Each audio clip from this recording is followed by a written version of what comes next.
and welcome to Talented. Close your eyes. Imagine a fantasy world full of wonder and magic, with knights who protect the realm, a band of bards spreading joy and hope, elven rangers collecting needed information and teaching people how to shoot a bow, some pirates smuggling treasure and singing sea shanties as they go, witches and warlocks teaching magic to those who aspire to learn, and blackheart hunters protecting the realm from the darkness within. In this world, you are the protagonist. You are the hero. These people need your help. Step into a world and forget the world you left behind. Become the hero. Save the day. Step into a world of magic and wonder at Evermore. Evermore Park is located in Pleasant Grove, Utah, and this is a place like no other. This week, we sit down with Calli Gade, an actress from Evermore Park, and gain insight on what Evermore really is.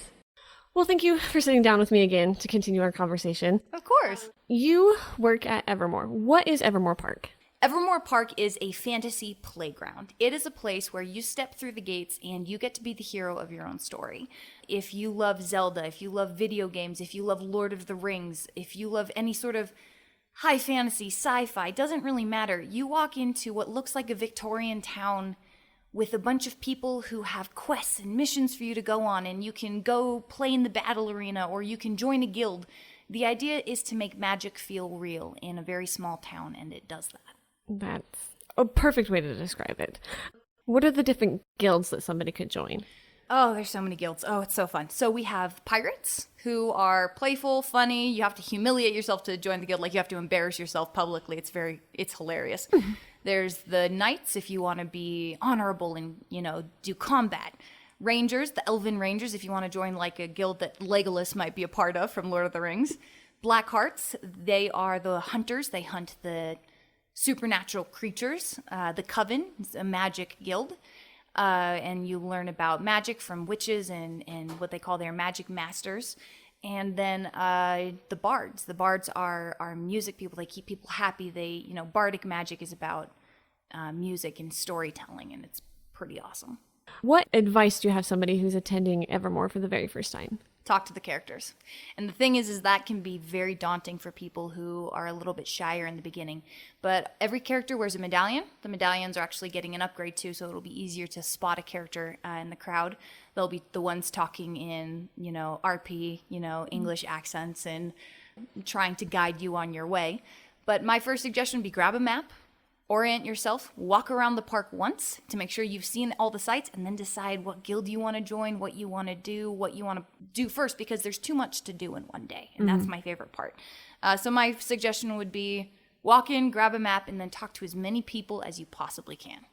That's amazing. I first found out about Evermore, and then I just absolutely fell in love. And I think it's so easy for people to go and get hooked and come so many times. I've met several people in parks who've been over 100 times, and it boggles my mind.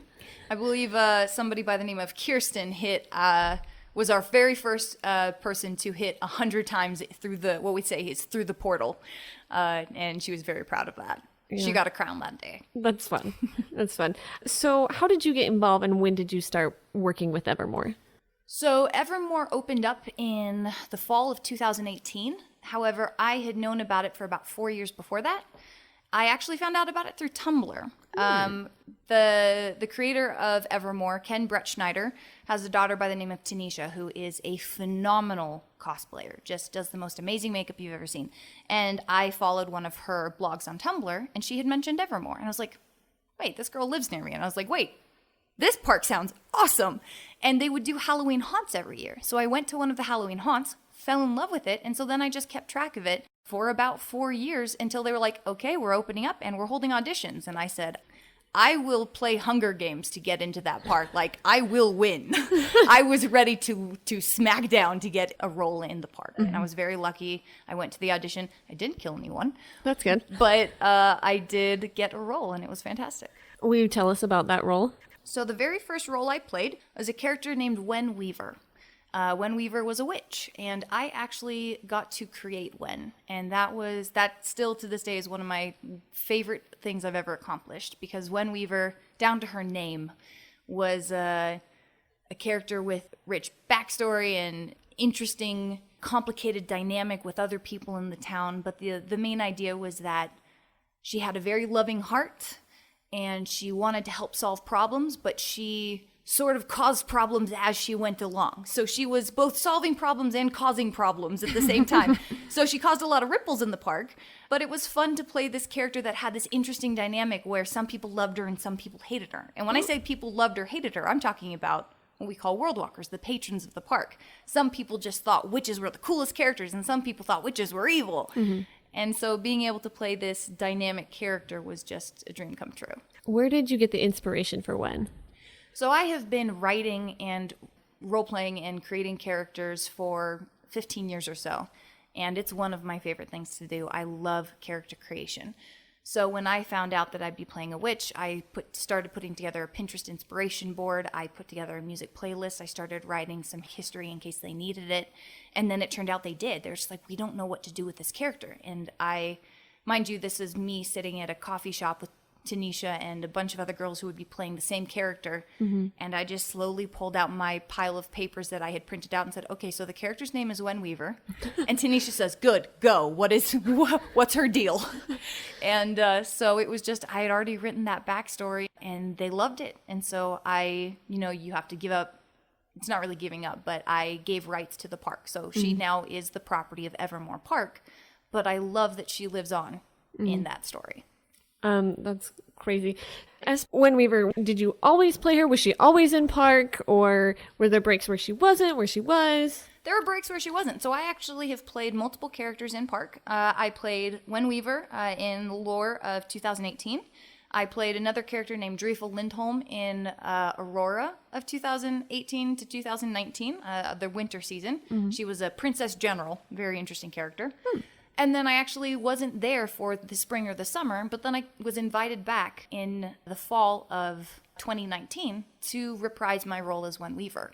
So then I got to play Wever through that lore and Aurora season. So I got to play her for 3 full seasons, and it was fantastic. That's amazing.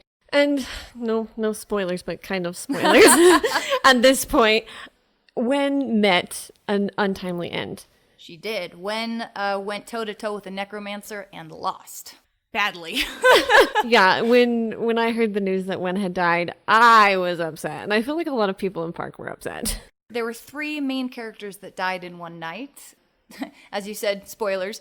We kind of do the Game of Thrones thing a little bit, where, every season you're just like, all right, what are we doing? Who's going down? But that particular season was pretty rough on some people. I can't say, what was going on, but the way the park has just blossomed with new characters is phenomenal to me. What are your thoughts and feelings on Wen's death? I loved that character. She was hands down my favorite role I've ever gotten to play. Mm-hmm. I'd play her again in a heartbeat, but she had a time and a place. Mm-hmm. And that time and place is not where the park is now, and that's not what they need.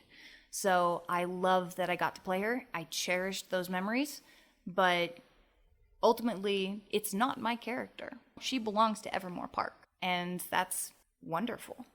They're going to keep her alive in memory forever.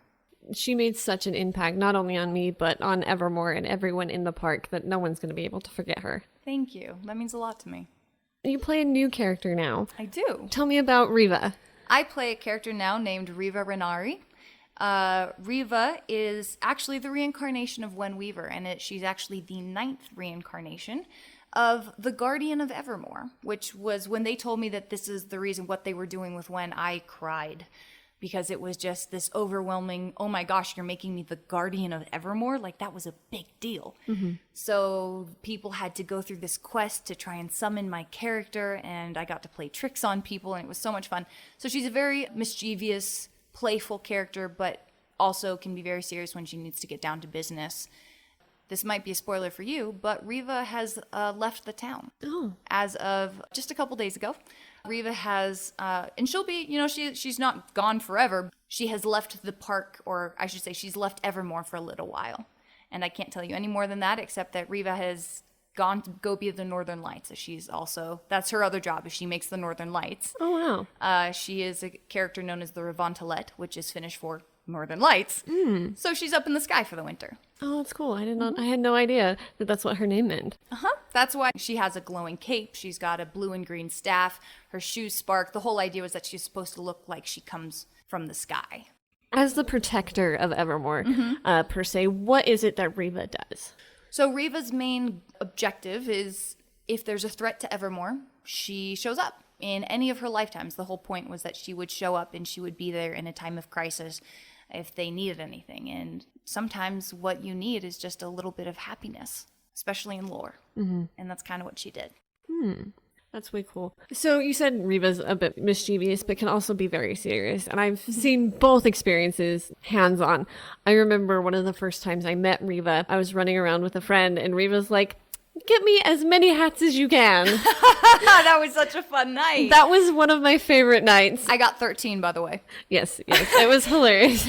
It was fun, but it was also hard because Evermore's a big park and you're all running around trying to find each other, screaming each other's names. And So basically what happened was people think it's really fun to play tricks on other characters. So there's a world walker. That's what we call patrons in the park. There's a world walker who goes by the name Sly. And everybody loves to create their own characters in park. And then, like I said, they get to be their own heroes of their story. And we support that. That's the whole reason that we do what we do. The actors at Evermore are not the main characters. The main character is you when you walk through the door. That's the whole point.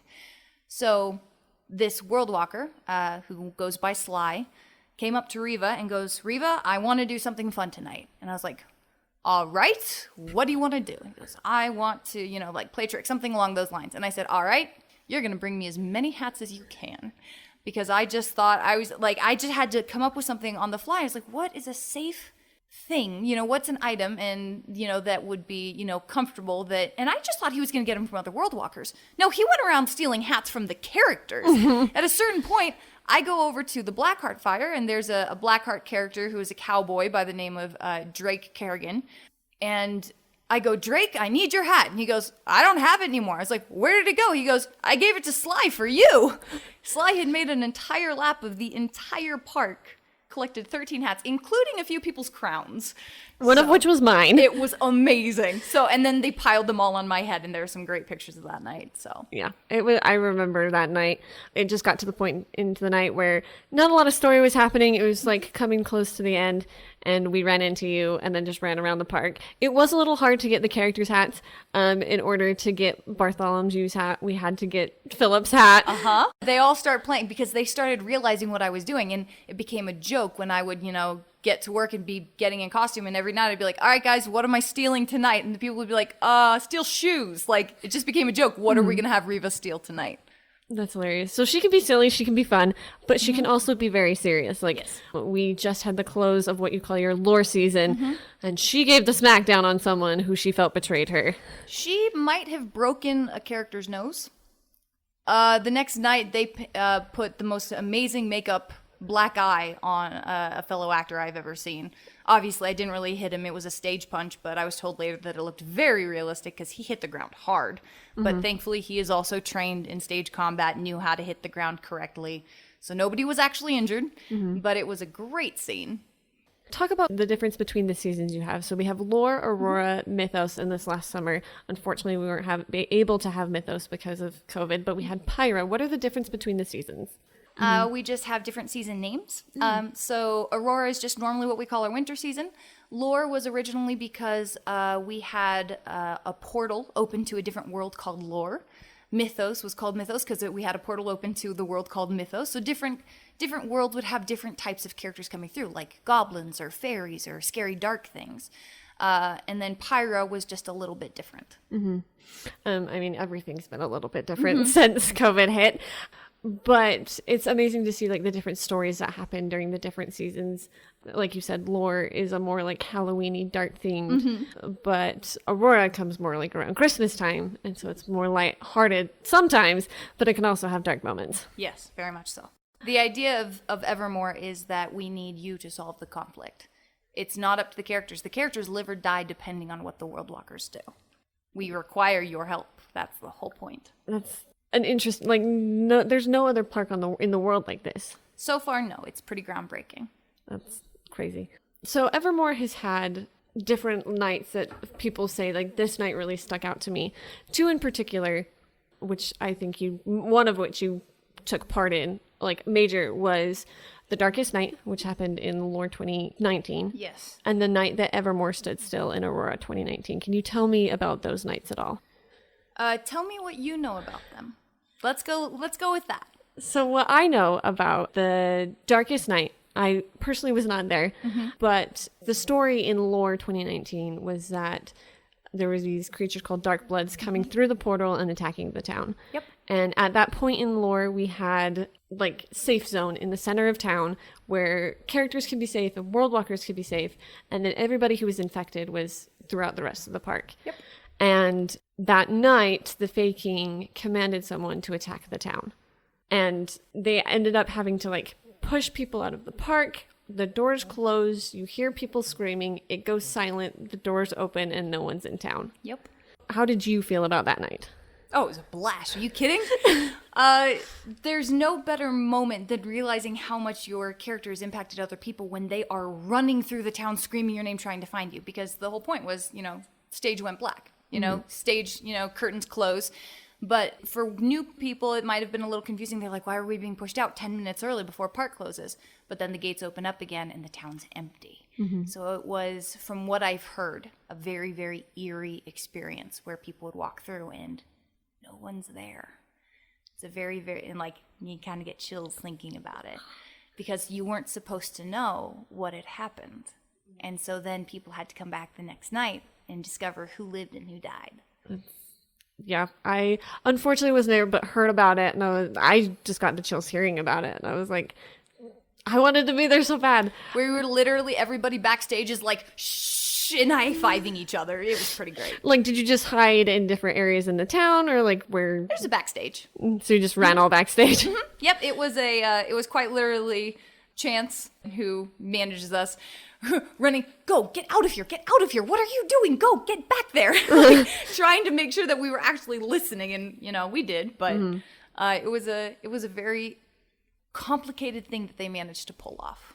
You had over 30, 40 characters all in one place just disappear at the drop of a hat. It was well done. Yeah. And then the next night, which really stands out, is the night that Evermore stood still. And that one you had a big impact on. So tell me what you know about that one. What I know about the night that Evermore stood still was it was during Aurora, and we had these characters called the Frost Lords in town. I unfortunately wasn't able to attend Evermore as much that season, and so I'm not fully sure about the Frost Lords story arc while they happened in park. But they froze everyone in town. All the characters, no matter if you were at the epicenter of where it was happening or clear on the other side of the park, every character in park just froze. Yep. And your character, when Wever, was able to help them. So I had another character who had to, it basically became a giant game of tag. And so everything, the park, again, Evermore wouldn't survive without world walkers. That's the entire point. You come in and you save us. You save the town. You are the hero.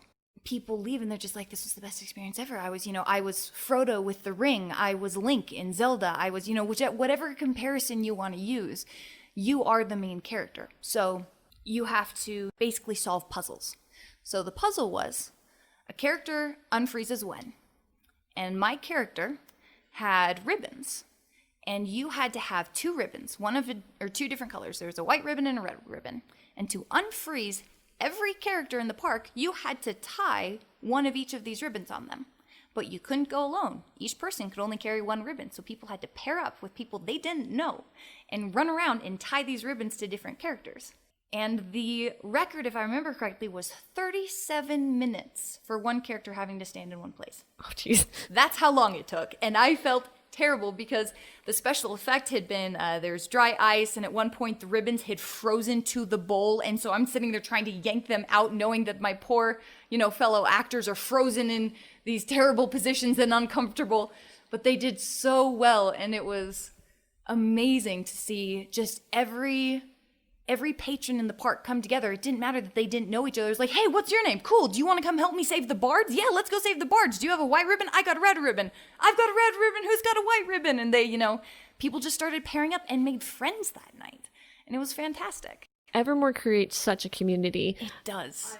I didn't realize that until coming this summer, because when I first started attending Evermore, I went with people I knew and just showed them this world. I was like, look at this cool world, but never got to fully experience it. But then this past year, I've been coming more and more by myself. As Princess Adelaide. As Princess Adelaide from Westbrook. Yes, it's my World Walker character. And getting to experience the park more and talking to more people. I was in an interesting place on Friday, because this last weekend we had the close of our lore season. And my character actually was put in a really interesting position. Not to give spoilers of what happened. But she was given something by the Coven that would help her in becoming a caster, which is a level 3 in the Witches Guild. Which is tough to do. It is tough. But in what they told me to do was I had to cast my spells on a guild that I'm emissarying with, which happened to be the Elven Rangers. But that night, the Elven Rangers were going to do something to the Coven. And so Princess Adelaide was in a really interesting position. Does she do what she needs to level up? Puzzle solving. Or does she not to help her guild? And so it was definitely an interesting position to be in. Your character, Wen, actually had a lot of special effects that she did. Yes. What was some of the special effects that she did? And which was your favorite? Oh, goodness. So I love playing with fire. Quite literally.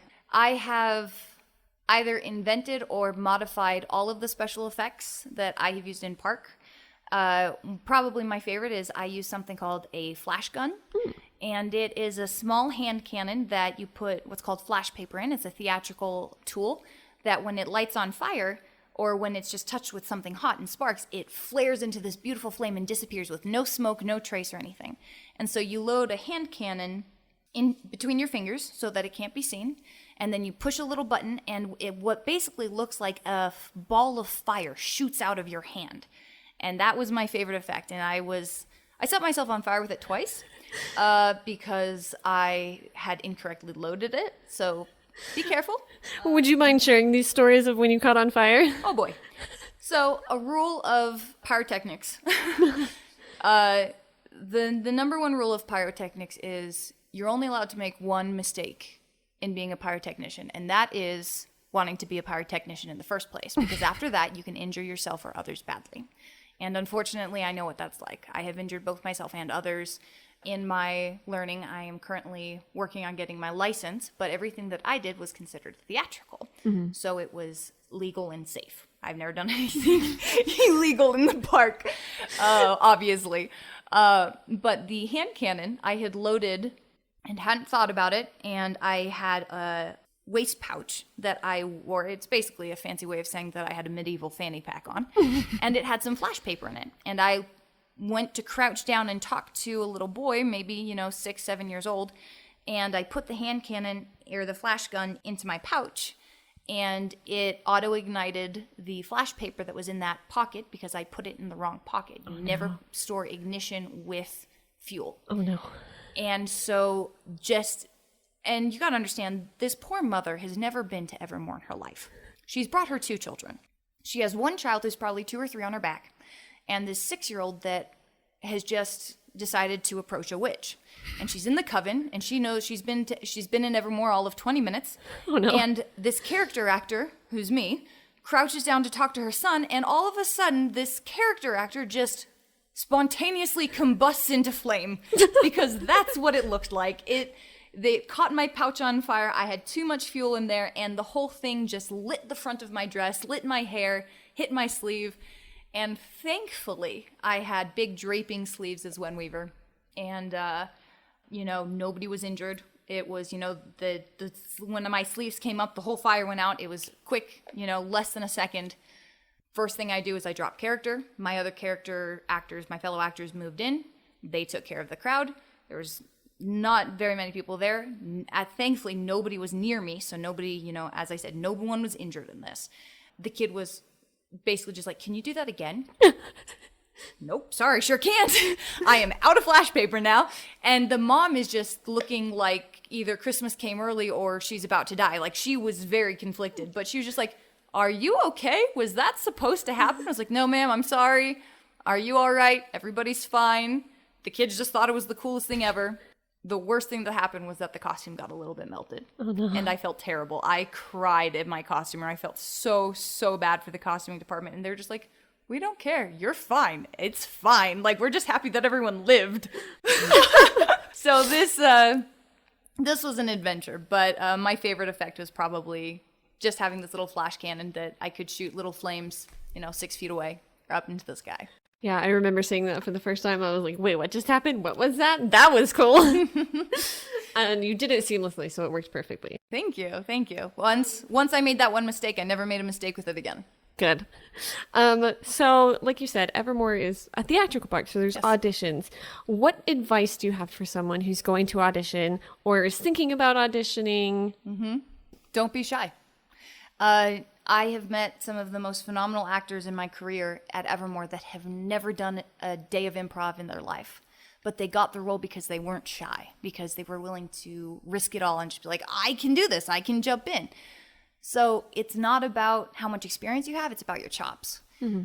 You need to be able to work well with others. You need to be able to read the room. You need to be able to read your fellow actors. And that's the one thing, is you need to be able to support your fellow actors. Because in a big scene where, say, your character is dying, or you have a bunch of people yelling and you have to make it look like a giant town meeting is going wrong, but you still have to make sure everybody's being heard. Mm-hmm. It's very important that you're paying attention to your fellow actors and supporting their roles. Because, again, we're not the main characters. The main characters are the world walkers.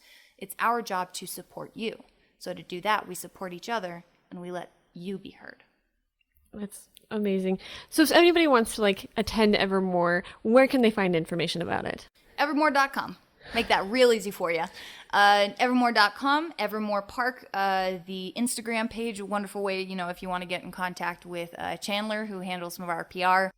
It's a place like none other, and I think it's going to blow up. It already has. Yeah, I've definitely, from when I started going about a year and a half ago, it's definitely grown so much, not only in park, like the park expanding, but world walkers and all the different things. I'm excited to see where it goes. So like we said, we just ended the lore season. Mm-hmm. By the time this episode comes out, we're going to be into Aurora. And sure. I know you can't give a whole lot of information, but what can we expect to see in Aurora? I think there's probably going to be some pretty lights put up. There's probably going to be some snow. I think you should expect cold. Definitely wear a coat.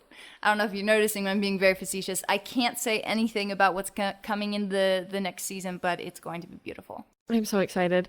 I absolutely love Evermore, and I have friends we consider it our happy place, because it's a place where you can go and you can escape, forget everything that's going on in the world, and just enjoy yourself. Yeah, come be a hero.